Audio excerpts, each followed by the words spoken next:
mình chia tay lâu rồi, em cũng đã yêu thêm người mới.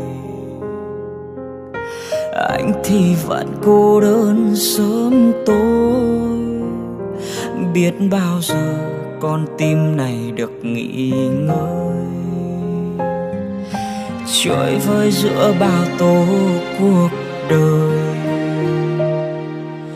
nước mắt cũng đã rơi nhiều rồi.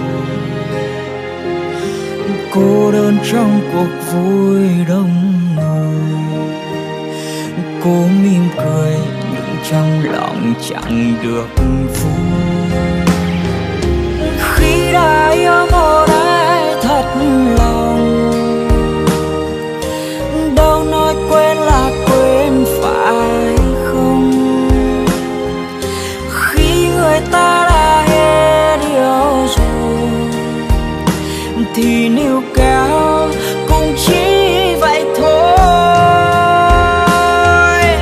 Nên đừng bao giờ gieo hy vọng rồi dập tắt cũng chỉ bằng không. Bây giờ nên học cách im lặng để ra đi khi tim đã tổn thương.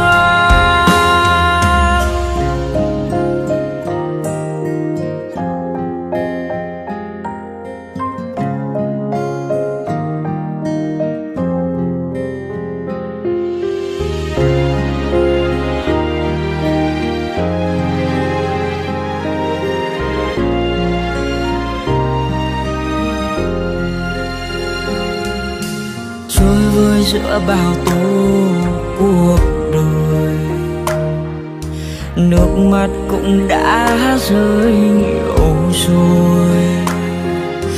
Cô đơn trong cuộc vui đông người, có mỉm cười nhưng trong lòng chẳng được vui.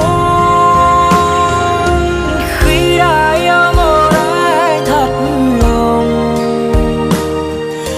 đâu nói quên là quên phải không? Khi người ta đã hết yêu rồi thì níu kéo cũng chỉ vậy thôi. Nên đừng bao giờ gieo hy vọng rồi dập tắt cũng chỉ bằng không. Bây giờ nên học cách im lặng để ra đi khi tim đã tổn thương.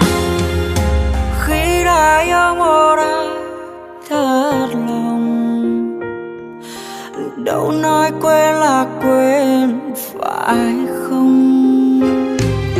Khi người ta đã hết yêu rồi thì níu kéo cũng chỉ vậy thôi. Nên đừng bao giờ gieo hy vọng rồi dập tắt cũng chỉ bằng không.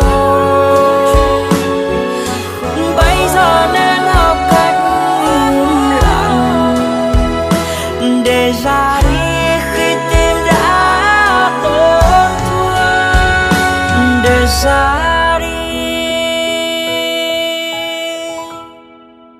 khi tim đã tổn thương.